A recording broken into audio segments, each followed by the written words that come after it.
a metáfora da árvore do conhecimento, e é uma metáfora extraordinária, não para ser lida literalmente, mas é a percepção que aqueles seres humanos que construíram têm de que, de facto, o problema do ser humano é que não sabe parar. João Paulo Oliveira e Costa, professor de História da Universidade Nova de Lisboa.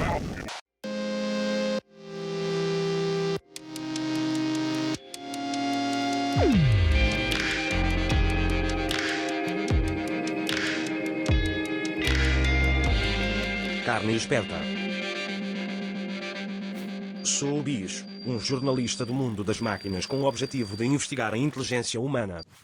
Olá, vamos então começar. 1. Conte-me um exemplo de inteligência humana a acontecer.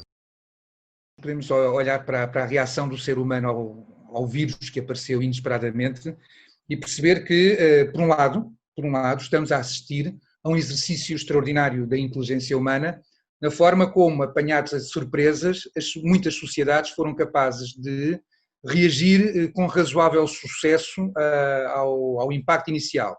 Eu estou a falar, sobretudo, a pensar na forma como as sociedades, primeiro a chinesa, tanto quanto se percebe, mas sobretudo as sociedades europeias, foram capazes de, sendo apanhadas completamente de surpresa, particularmente a Itália, a Espanha e um bocado a França também, os outros já observaram e já observando já não caíram naquelas situações extremas. E como os países que foram apanhados em situações extremas de causa absoluta hospitalar, como foram apesar de tudo capazes, através de um conjunto de medidas profiláticas e através da própria percepção da doença e através da percepção de como é que a doença, sobretudo numa fase inicial, se transmitia, através da inteligência foram capazes de criar mecanismos para, não para erradicar a doença, porque isso é um processo completamente diferente, mas para serem capazes de acabar com o flagelo que era, a certa altura os médicos escolherem quem é que vive e quem é que não vive, através da disponibilização dos poucos meios que tinham auxiliares de suportes de respiração, por exemplo. Além da parte dos cientistas que foram capazes de, com a pressa possível, perceber o que é que se passava, e como os políticos foram capazes de acompanhar os cientistas, criando os mecanismos políticos e sociais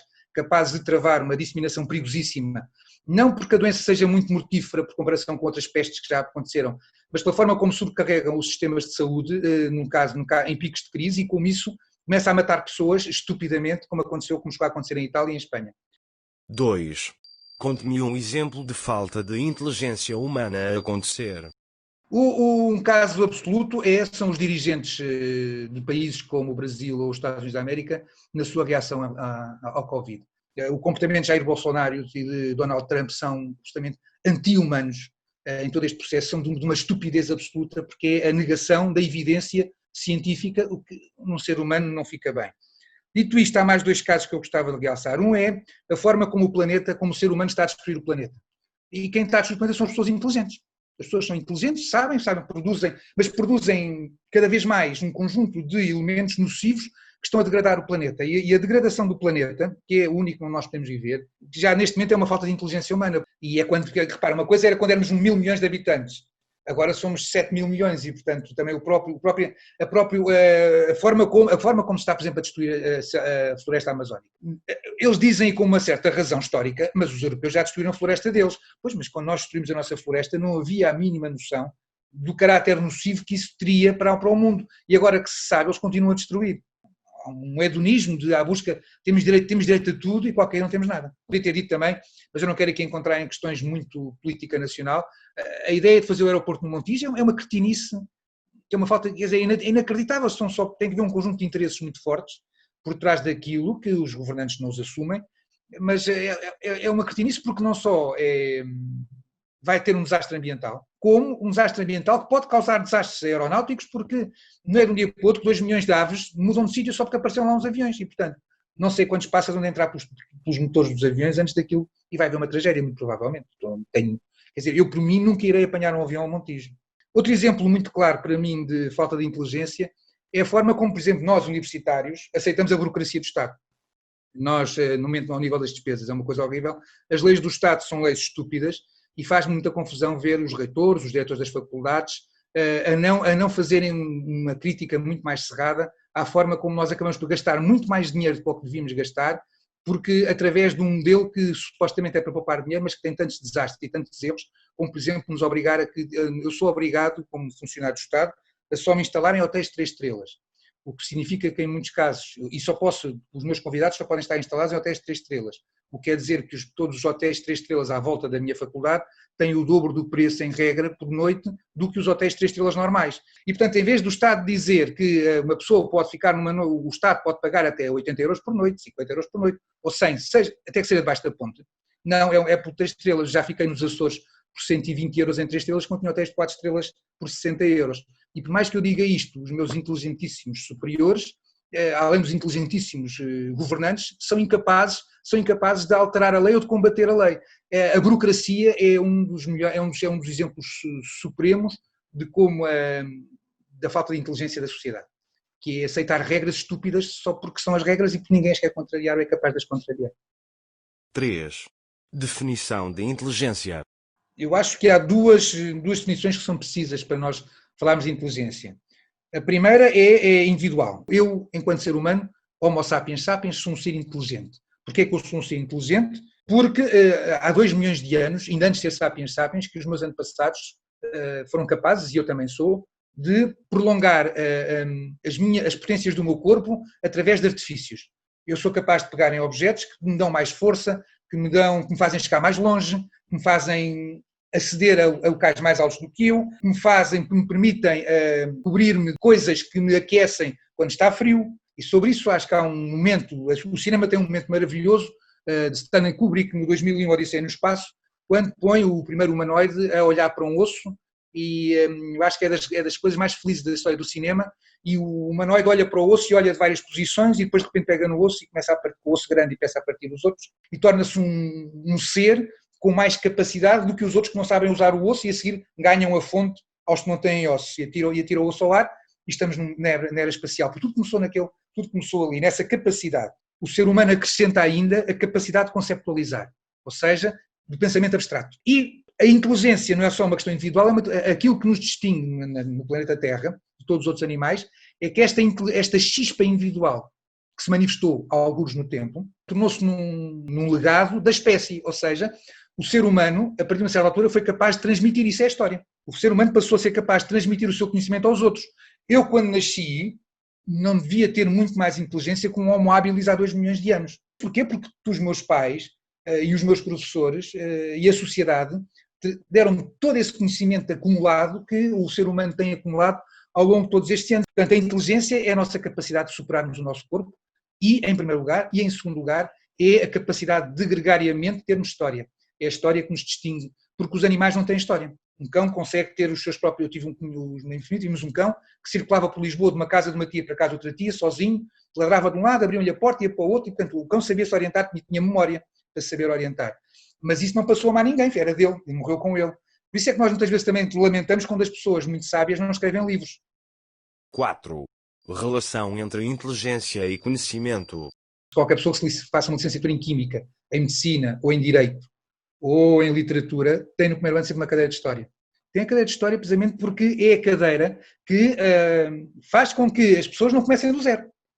Uma pessoa que quer ser médico não vai começar a descobrir como é que funciona o corpo humano por si próprio, ou seja, não começa do zero e começa sempre cada vez mais à frente. A espécie humana dominou o planeta como dominou, mal, mas dominou o planeta, através da capacidade de acumular conhecimento que mais nenhuma outra espécie na história da Terra teve até hoje. Os cães fazem hoje o que faziam há 10 mil anos atrás. O ser humano faz coisas completamente diferentes do que fazia há 10 mil anos atrás. No meu caso, em grande medida, o inventar é aumentar o conhecimento. Eu confesso, eu à vontade para dizer, a primeira vez que eu olhei para um espelho e disse, ok, és um historiador, foi quando acabei o meu segundo romance.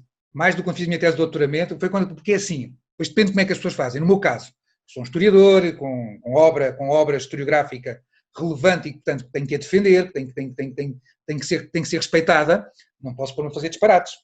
E, portanto, o meu compromisso enquanto ficcionista com os meus leitores é que tudo o que está nos livros podia ter acontecido, o que não aconteceu podia ter acontecido. Do meu ponto de vista, o romance histórico, como eu faço, é um exercício de história propriamente dito, ou seja, o que eu estou a fazer é estou a dar uma lição de história através da ficção. Não no sentido isto foi assim, mas no sentido, era assim que as coisas funcionavam naquele tempo. E muitas vezes consigo dizer coisas que em um registro historiográfico académico é impossível dizer. Mas isto estou a falar do romance histórico como eu concebo, que é, tem que haver ficção e tem que haver respeito pela história. Eu já havia autores a dizerem, pois, para mim me desse, a Batalha de Alcácer Quibir foi à tarde, mas se me desse eu punha de manhã. Isto é outra história. E eu acho que a questão fundamental é esta, é o amor absoluto à história e o fascínio absoluto pela história que nos leva a tentar explicar ainda mais do que aquilo que os documentos deixam. Também tem muito a ver, no meu caso, com o desejo de que o meu conhecimento não fique nunca fechado numa Torre de Marfim, que é uma tentação da maior parte de muitos académicos e que só se ficam satisfeitos se falam para uma Torre de Marfim e acham que o resto é desnecessário. Eu, pelo contrário, eu sou ao contrário, eu falo o menos possível para a Torre de Marfim e falo o mais possível para os outros. Por esta razão que eu digo, porque eu acho que o meu trabalho como historiador é exatamente o de guardar uma memória e de a potenciar, e eu não a potenciarei se falar numa linguagem críptica que só é decifrável por meia dúzia de pessoas. O meu trabalho e aquilo que o Estado me paga, nomeadamente, e que as pessoas pagam através dos seus impostos, é muito mais frutuoso se aquilo que eu aprendo for retransmitido a um maior número de pessoas. Os historiadores académicos ainda fazem trabalhos um bocadinho mais acessíveis, de que dou-lhe como exemplo a coleção das biografias dos reis de Portugal. Na altura eu era coordenador da coleção, além de ser autor do Manuel I, e com alguns meus colegas aquilo ainda foi preciso convencê-los que não estavam abaixo, isto não era um downgrade profissional, porque portanto pusemos a palavra, não é divulgação, é alta divulgação, que é a maneira das pessoas se sentirem confortáveis. Eu mesmo na comunidade académica não sou um patinho feio, mas ando lá perto, porque eu tanto falo da China Antiga como falo de ficção científica. E a maior parte dos meus colegas só falam de 1 século, 2 séculos, e acham muito estranho como é que se pode falar disso tudo. Depois pode-se falar com um nível mais genérico, mas eu tive a sorte de ter professores. Eu tive um professor que me dava história, um francês, que veio cá, Denis Lombard, que dava-nos história da China falando de Carlos Magno. O processo do século XV é um processo que exige conhecimentos matemáticos para poder estabelecer, definir a declinação do Sol todos os dias, qual é a altitude ao meio-dia que o Sol está em relação ao horizonte, para poder saber a latitude. Isso é uma coisa que com a criação do quadrante, depois do astrolábio, a adaptação desses instrumentos à navegação. Portanto, os descobrimentos desde o infante Dom Henrique têm a necessidade de recorrer à inteligência. Os descobrimentos são já um processo de inteligência, porque mesmo se a passagem do Cabo Bojador é essencialmente uma vontade do infante Dom Henrique que empurra os seus homens, eles vão lá, passam o Bojador e dizem, mas a gente não consegue, com este navio já não consegue navegar mais, porque o navio não tem capacidade, o navio só consegue navegar numa direção e o vento sopra sempre na direção contrária, e então é através de um processo de inteligência e da procura dos mais aptos que o infante Henrique, até combinando com a sua irmã, que era duquesa da Borgonha, manda carpinteiros algarvios para a Bélgica, para os Países Baixos, e é lá, entre Bruxelas e Antuérpia, que é criado o protótipo da caravela, entre especialistas algarvios ou portugueses que conheciam o modelo da vela latina e conheciam o que é que era preciso fazer o que é que eles queriam, com especialistas em construir navios aptos para mares mais duros, mais tempestuosos, flamengos, e juntos montaram a caravela. O grande impacto que os descobrimentos têm na Europa, por um lado, evidentemente, que é a multiplicação das especiarias e a chegada de novos produtos como o açúcar, a introdução depois até de novos alimentos, como a batata e o tomate, mas o primeiro impacto que vai gerar obras impressas é o simples conhecimento geográfico. Afinal, é um novo mundo. Afinal, é estes povos estranhos e distantes, isso é recíproco, ou seja, e todos esses povos também se maravilham e se admiram, porque afinal há outros povos além deles próprios. 5. Relação entre inteligência e experiência. Eu creio que é a capacidade de aprender, de adaptarmos a nossa vida ao que aprendemos e, finalmente, sempre, a experiência ter uma dimensão social de espécie. Quando a espécie é capaz de transportar os seus doentes até ao fim, as outras espécies não o fazem. Quando o animal está doente, estão ali um bocadinho, mas depois o animal a manada, o bando tem de prosseguir e o doente fica para trás. A experiência estimula a inteligência e a inteligência potencia a experiência. É um ciclo vicioso. 6. Relação entre inteligência e emoções. Nós, seres humanos, somos muito mais emoção do que razão. Pode-me dizer cá o Zequinha ou a Mariazinha, que são completamente cerebrais e que aquela vida deles foi uma vida totalmente despojada de emoções, mas isso não são pessoas normais. Eu não tenho nenhuma razão objetiva para vos dizer porque é que estou com esta camisola hoje e não com uma das dúzias de camisas que tenho ali no armário. Estou com esta porque me apeteceu usar esta, gosto, sinto-me bem com ele. Isto é emoção, não tem nada a ver com a inteligência. O que está aqui atrás de mim são coisas que eu gosto, tem a ver com como eu gosto de viajar, são memórias das minhas viagens. Pronto. dizer, são memórias das minhas viagens, mas é um sentimento, eu não pus isto aqui para impressionar ninguém, é para eu estar confortável com as minhas emoções. Aquilo que é fundamental, enquanto seres inteligentes que também somos, é, primeiro, ter consciência que somos emocionais. Nem sempre se tem. Isso é fundamental. E depois, evidentemente, que a inteligência potencia-nos a controlarmos as emoções, porque também nós, se nos deixarmos lá só pelas emoções, deixamos de ter futuro, na maior parte dos casos, lidamos mal com o passado, atrapalhamos-nos no presente, temos na inteligência o travão para o exagero da emoção. A ambição, seja a ambição por ganhar honra, seja a ambição por ganhar só qualquer coisa mais do que a vida miserável que se tinha aqui, mas, portanto, evidentemente que há o impulso fundamental é a ambição, seja a ambição para ganhar dinheiro. Eu creio que sem ambição, e a ambição é uma emoção, não é? Depois, a outra ambição fatal, a curiosidade, não de quem vai muitas vezes, mas de quem empurra, de quem envia. Também é uma questão emocional acreditar na transmissão das religiões. É emoção, quer dizer, repara, nós podemos falar, há milhares e milhares de homens que saíram da Europa, não só portugueses, mas para ir viver na América, em África ou em Ásia, em condições degradantes, sabendo que podiam ser mortos a qualquer momento, com a ambição de transmitir a sua religião. Isto aqui não tem nada de racional. Todos os que foram para o ultramar, a maior parte deles não voltou sequer. E, portanto, iam não para voltar, não para ter um ganho momentâneo, não, iam por um amor a uma causa que é emocional, não tem nada de racional. Na expansão portuguesa, a emoção é fundamental para perceber, embora também haja o racional dos impérios, da dominação, das rotas, do estabelecimento de rotas comerciais, do lucro, mas o lucro também é uma emoção, a partir de uma certa altura, também acaba a ser um bocado mais subjetivo, porque o lucro só por si não é racional, a partir de uma certa altura, não é? E as pessoas quando querem continuar a ganhar dinheiro e já são ricas, estamos no emocional, que é a pessoa que nunca está satisfeita com o que tem. Mas isso é muito emocional na história. O motor da história é o ser humano, enquanto emoção. O motor da história é o indivíduo, e é o indivíduo na sua carga emocional. A maior parte das decisões que nós tomamos todos os dias são puramente emocionais. Poucas são as decisões racionais que tomamos todos os dias. Eu agora, quando for almoçar, a escolha da comida não tem nada racional, a não ser que estou a engordar e tenho que controlar. Algumas coisas de que me vou abstrair, não vou comer, porque quero emagrecer, mas é a única coisa. Porque de resto é uma questão de gosto, não tem nada de... Há uma tendência de umas certas historiografias estruturalistas que fazem das pessoas marionetas do destino e da história. A emoção pode fazer o mais inteligente fazer os atos mais estúpidos e pode fazer as pessoas menos dotadas, apesar de tudo, terem rasgos que salvam vidas. E, portanto, a emoção é fundamental para percebermos a humanidade e para percebermos cada um dos seres humanos. 7.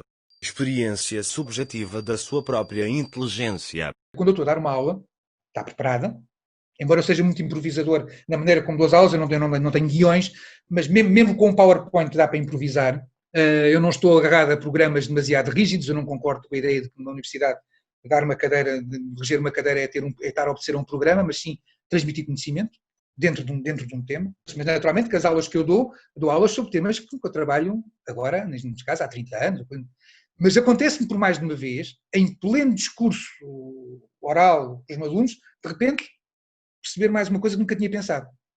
Isto aconteceu-me já mais muitas vezes, e depois aproveitei, mas às vezes até me esqueço. Na maior parte dos casos, depois tomo nota, porque é um acrescento. O meu trabalho científico já progrediu em pleno discurso letivo, ou em pleno processo de escrita, ou seja, estou a escrever um artigo que tem uma orientação, que começou num ponto, e portanto que eu tenho um objetivo, mas que a meio do artigo, ao juntar as coisas, já houve vários livros a quem de repente, a meio da produção do livro, alterei o plano para acrescentar capítulos de temas que entretanto emergiram ao longo da minha escrita, aconteceu na tese de doutoramento, aconteceu na biografia do Manuel I particularmente. 8. O que faz os humanos inteligentes para lá dos outros animais? Todas as espécies têm comportamentos sociais, organizativos, mas não comunicam uns com os outros, não transmitem uns aos outros. Um comportamento social em que o conhecimento individual é acumulado e transmitido. Por isso é que a história é tão importante. Eu quando vou falar com miúdos do liceu, em que a história está muito desvalorizada, a primeira coisa que digo é qual é o apelido deles. E digo, a história deles está no apelido para começar. Porque aquele apelido não é um nome, são dois avós de um lado, são mais dois do outro lado, e é uma história. E é a história que os integra na sociedade. Os bandos de sapiens começam a progredir na capacidade de caçar grandes mamíferos ou de grandes animais de grande porte, porque essas caçadas de animais de grande porte resulta de um comportamento coletivo. Pois é, mas os leões também caçam coletivamente. É verdade, mas nunca não há nenhuma gruta com os leões a pintarem as zebras que caçaram, as girafas que caçaram. Pois, mas portanto, depois aí é que as coisas depois mudam mais. E o leão come um bocado da zebra que precisa para se alimentar e deixa o resto. Enquanto que o homem, já há 30, 40 mil anos, quando caçam um desses animais, usa tudo. A pele para a roupa, os tendões para os arcos e por aí fora, todo o corpo, todo o corpo do animal é usado, que já é um ato de inteligência e um ato de grupo. A questão do fogo. Todos os animais conhecem o fogo. O único que foi capaz de o domar e o usar para si foi o homem. 9. Contribuições inatas e contribuições adquiridas. Os meus filhos, quando nasceram, uma das primeiras coisas que os pediatras lhes fizeram foi pô-los, pegar neles e com uma semana de vida e dizer como ver se eles andavam ou não andavam, se fossem puxados, eles andaram, claro. Porque depois é só questão de ter o corpo ajustado para andar, mas a capacidade de andar é nos inato. O adquirido é aquilo que nós vamos fazendo ao longo creio eu, que é a forma como, ao longo do tempo, nós nos vamos adaptando. 10.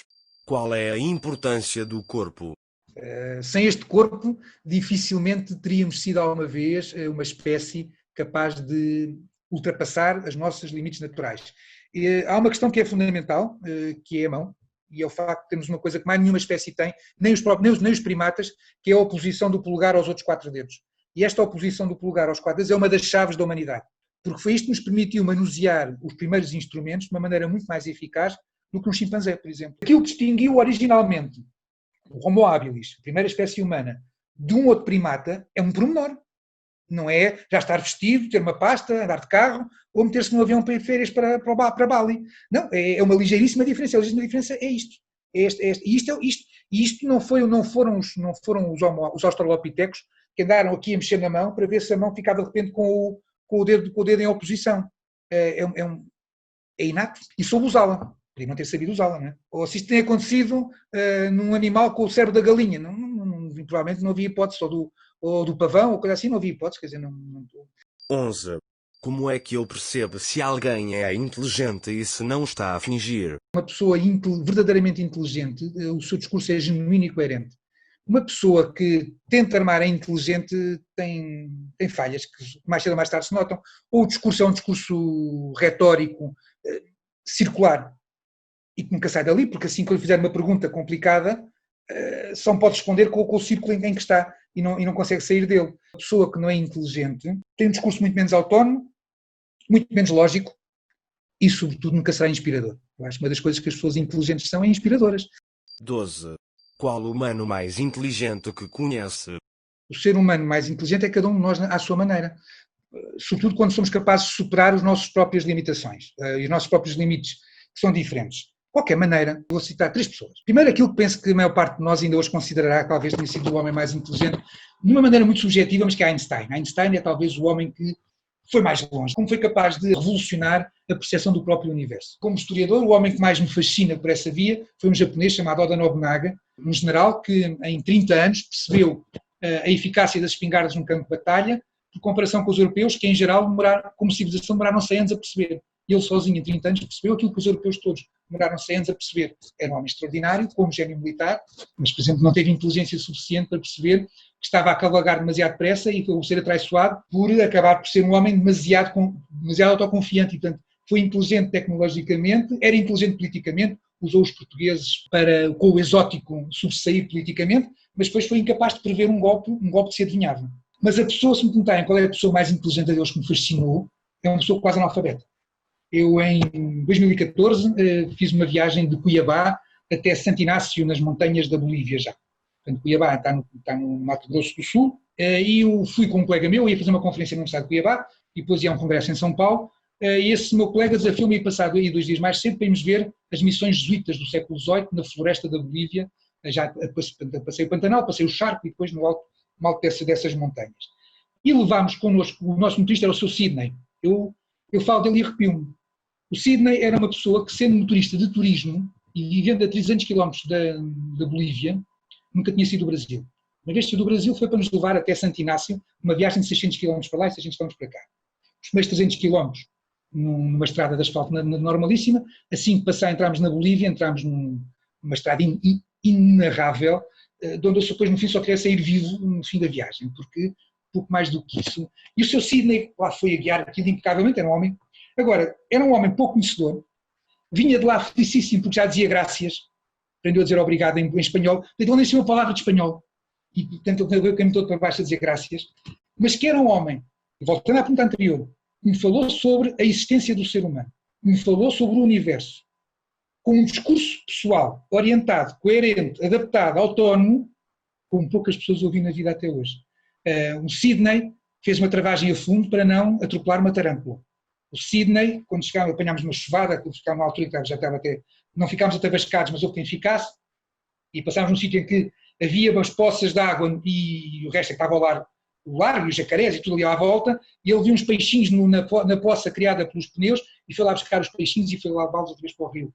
Depois passámos por uma sucuri, uma cobra de 4 metros, assim, não ter medo, e ele travou a fundo para eu poder ver a sucuri, passou por baixo de mim no carro, e eu acagaçado, como se pode imaginar. A única preocupação é se ele tinha pisado a cobra. Portanto, era um homem completamente ligado à natureza, e que falou-me de Deus num discurso inteligente, como nunca ninguém me falou, nenhum sacerdote me falou daquela maneira, e portanto eu tenho no Sidney a imagem do que é a inteligência do ser humano, que não precisa de instrução sequer. A instrução potencia-nos, evidentemente, mas aquele homem era um homem inteligentíssimo. Uma vida apagada, fechada, conduzir pessoas ali no Pantanal, de repente leva um tuga até às montanhas da Bolívia e volta a pô-lo outra vez em Cuiabá, com uma condição excepcional, mas com uma conversa sobre o mundo, sobre a existência, que eu ouvia poucos. E, portanto, o Sidney arrepia-me até hoje. 13. Como varia a inteligência do humano para o humano? O texto do Evangelho que me norteia a minha vida é a parábola dos talentos. E a parábola dos talentos diz que o que tem 10 moedas tem que fazer 10 moedas, o que tem 5 tem que fazer 5, o que tem 1 tem que fazer 1. Igualdade não é fazermos todos o mesmo. Igualdade é todos fazermos o máximo daquilo que nós podemos e somos capazes. A inteligência varia, é um mistério, tem a ver com a nossa existência. Eu tenho 2 filhos, não tinham nesse aspecto, são os 2 inteligentes, bem adaptados à sociedade. O mais velho de humanidades como eu, e como eu chegou ao 8º ano e teve que ter explicações de matemática, de hoje está quase a ser um advogado, está quase a fazer o exame para a ordem, e a minha filha só quer matemática. Olha para os teoremas como uma coisa maravilhosa, coisa para mim entediante. E, portanto, a inteligência da minha filha e a inteligência do meu filho, sendo ambos muito inteligentes, são completamente diferentes. São filhos do mesmo pai e da mesma mãe, tiveram a mesma educação à nascença. A combinação biológica do nosso corpo, embora sejamos sujeitos às mesmas regras, tem variáveis suficientes para que se manifestem exatamente nos talentos diferentes de cada um. 14. Como é que um humano pode aumentar a inteligência? Pois, eu acho que não pode. A inteligência é um dom que a natureza nos deu, que nós não dominamos, mas que podemos explorar. E, portanto, eu penso que nós podemos aprofundar e desenvolver, não podemos aumentar. Eu acho que é impossível. Eu não posso aumentar a minha inteligência. Eu posso levá-la até aos limites que o meu corpo é capaz. Claro que, como espécie, é que aumentamos a inteligência. E isso é que é o nosso segredo, é que temos sido capazes de aumentar aquilo que é a nossa capacidade individual através de uma capacidade global. 15. O que ainda o irrita na inteligência artificial? Não me irrita nada, vou ser sincero. Eu, no meu caso, não me irrito nada com a inteligência artificial. A inteligência artificial em si é um bem. É o progresso da humanidade, é exatamente o passo. Que a humanidade, depois de ter escrito e produzido livros e bibliotecas, é a capacidade de gerir as bibliotecas do conhecimento acumulado. Há 1000 anos atrás, há 2000 anos atrás, não era preciso, porque o conhecimento acumulado era tão pouco, por comparação com o de hoje, que mesmo um ser humano ainda podia compilar a maior parte desse conhecimento. Hoje em dia, e se queremos ir mais longe, na percepção do espaço, na percepção do universo, não chega a conversarmos uns com os outros, temos que pôr as máquinas a funcionar connosco, porque as máquinas potenciam a nossa inteligência e a nossa capacidade. Todas as máquinas que eu uso dão-me conforto. Nenhuma máquina até hoje me deu um pontapé, nenhuma máquina até hoje me tirou o meu trabalho. 16. Impacto positivo da inteligência artificial.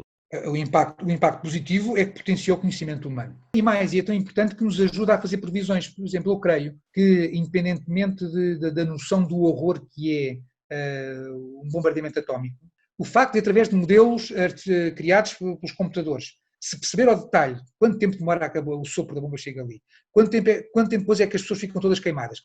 Claro que uma arma também é uma máquina, não é?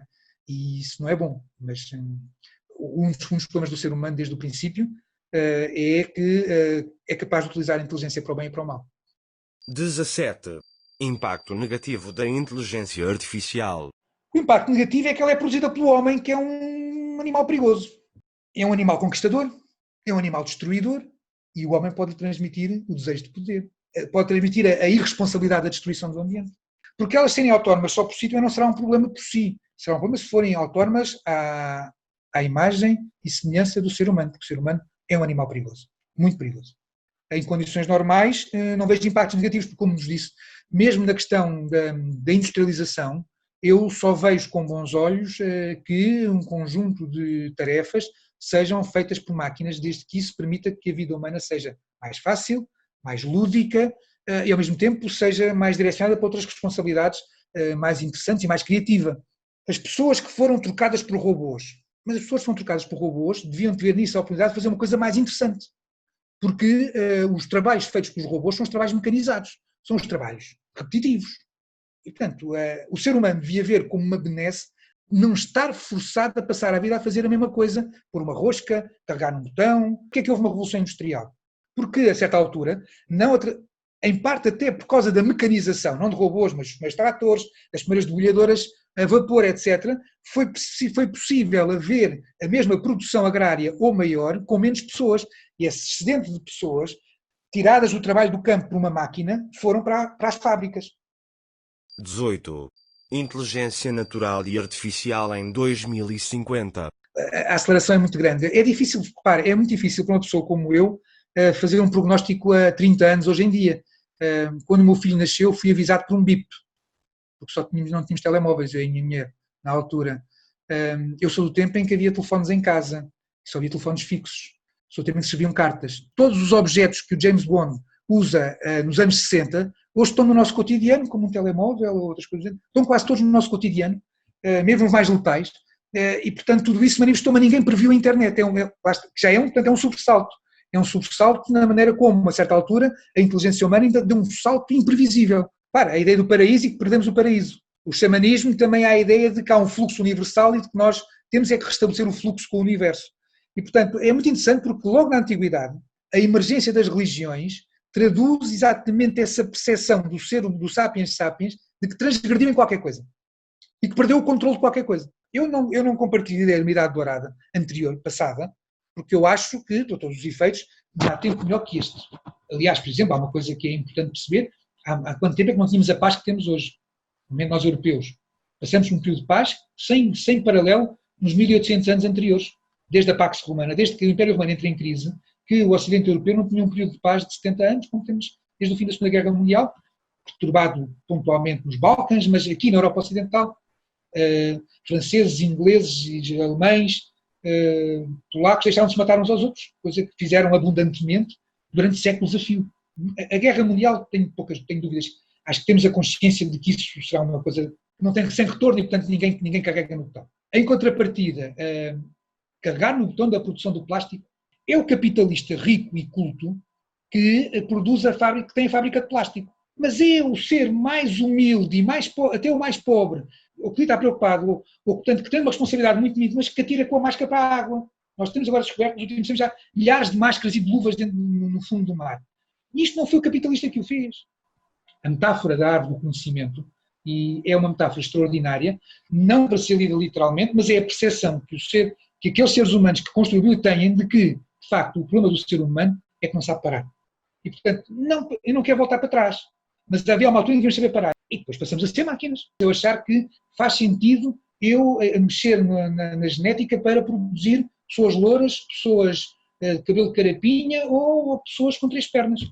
A forma como tratamos os animais, a forma como hoje há uma indústria animal inacreditável, desumana, completamente desumana, contra a natureza. Aquilo que se faz aos animais para termos ovos, para termos carne, que animais que sofrem a vida inteira, as suas vidas de maneira inteira, nunca têm vida natural, é o pecado original. É esse conhecimento levado a um abuso sobre os outros animais e o ambiente, que nos serão fatais um dia. É muito difícil trabalhar porque os políticos, seja por causa do desenvolvimento económico, seja por causa do voto, seja porque são estúpidos, nenhum deles é capaz de trabalhar. É uma coisa aflitiva ver como os governos, em geral, e o grande capital, que não é por ser cabeça, um dos maiores desastres ecológicos foi feito pela União Soviética, que acabou com o Mar Aral, não é? Quer dizer, portanto, os desastres ecológicos não são um produto do capitalismo, são os produtos do ser humano e todos os regimes políticos. A China é um caos ambiental. E a Índia, que é uma democracia por comparação, é outro caos ambiental. Portanto, o caos ambiental não tem a ver com os regimes políticos,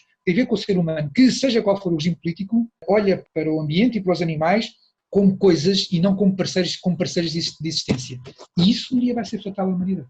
Uma ida até Marte é uma coisa tão dura, demorava-se 6 meses a chegar à Índia, portanto demorava-se ano e meio ir e vir, mas estar ano e meio hoje fechado num foguetão é uma coisa que estar ano e meio fechado numa nau para aquela gente, e portanto, claro que se eu perguntar quem é que quer ir a Marte, arranjamos aí uns milhões de malucos, eu também levantava o braço provavelmente. Portanto, haverá sempre pessoas disponíveis para explorar o espaço, mas é muito mais lento, e como é muito mais lento não é a saída para a humanidade. Mas eu creio que as pessoas que forem explorar Marte irão com o mesmo, em grande parte com o mesmo espírito de mola motivacional das pessoas que entraram nas caravelas e nas naus dos descobrimentos. E, portanto, é a descoberta, é o querer ser célebre, é o aspirar a um certo poder, ou simplesmente a vida aqui é uma chatice, seja porque acabei com a namorada, ou porque fiquei viúvo ou viúva, seja porque já não posso com isto, ou perdi o emprego e tenho aqui uma oportunidade. Como fizeram muitas vezes portugueses, ou estou preso e olha, meu amigo, ou ficas aqui preso mais 20 anos ou vais para o foguetão. Portanto, a gente saiu das prisões direto para as naus também. 19. O que tem os humanos para além da inteligência? Sentimentos. A questão fundamental é aquilo, e é isso o segundo aspecto que distingue o ser humano no mundo. Claro que nós percebemos que os outros animais também têm sentimentos. Claro que até percebemos que há, por exemplo, com os cães, que é aquilo com quem nós convivemos mais, mas também se percebe isso nos primatas, que há seres mais alegres que outros, mais vivaces que outros, mais até calculistas que outros, nomeadamente nos grupos dos chimpanzés e dos gorilas, isso percebe-se de maneira como eles são calculistas no acesso ao poder ou não. Mas, no caso do ser humano, a questão dos sentimentos é esta. Não, repare-se, a forma como se transformou um ato procriador num ato de amor e de prazer. Nenhuma mulher quer um homem quer uma mulher para produzir um miúdo mais musculado, ou mais rápido, ou uma menina que possa vir a ser Miss qualquer coisa mais depressa, ou uma cientista. 20. Mensagem para os humanos que só agora nasceram. Não percam o controle do planeta e usem bem as máquinas. É a única coisa que a gente pode desejar agora. É que sejam capazes não de matar o progresso, mas de matar o progresso descontrolado. Eu gosto muito de ver os jovens a fazer aquelas grandes manifestações a favor do planeta. Só fico chateada quando no fim da manifestação está tudo sujo. Têm que ser coerentes quando percebem que o planeta está em risco, têm que ser coerentes. Cabe a eles, mais do que outros, não perder o controle do planeta. Eles que nascem rodeados de máquinas extraordinariamente úteis, que as saibam usar bem. Que saibam usar bem, em favor da saúde, em todos esses favores, sabendo também que essas máquinas bem usadas nos podem prolongar a vida física, mais umas décadas, e que isso também vai exigir uma certa arrumação do planeta, senão depois não queremos ficar todos. Veja-se a quantidade de pessoas que dizem, chegam ao ar, que são os primeiros que morrem em 94, 93, a quantidade de pessoas que estão a viver hoje para lá dos 90 anos é cada vez mais, coisa que há 20 anos atrás, 30 anos atrás, era impensável, ou seja, a pessoa que chegasse aos 80 anos já dizia, bom, completou-se o meu ciclo, a partir de agora é ver quando é que acontece. Hoje, mesmo aos 90, pode-se continuar a ter. Eu organizo viagens e ando pelo estrangeiro com muitas pessoas e tenho entre as pessoas que viajam comigo muitas pessoas acima dos 80 anos e até pessoas acima dos 90 anos que continuam a viajar, a subir às torres de homenagem dos castelos. Não são todas. Aos 90 anos já são poucas, mas tenho. Há quem faça isso e serão cada vez mais. E, portanto, usar bem as máquinas vai significar também prolongar as nossas vidas cada vez mais e é preciso, para isso, não perder o controle do planeta. Disse isso há pouco, né? As máquinas são melhor demonstrativas dos riscos e, portanto, usando bem as máquinas serão o melhor conselheiro para os capitalistas e para os indivíduos que, na sua estupidez individual e industrial, continuam a sujar, a não respeitar e a matar desnecessariamente. 21. O que me recomenda para vos perceber melhor? Tenta arranjar forma de avaliar bem as ordens autodestrutivas do planeta e, quando puderes, não as aceites. Nós humanos somos malucos e, portanto, nós às vezes estamos a começar a dar ordens que não devíamos dar. Isso, no 2001, Odisseia no Espaço, temos quando o UOL, que nós, quando vimos 2001, Odisseia no Espaço, achámos que o UOL era um malandro, na UOL estava só a cumprir as instruções para não haver problemas. Pois aquilo correu mal, mas aquilo correu mal na história, mas o UOL estava a cumprir ordens para que as coisas não descambassem. 22.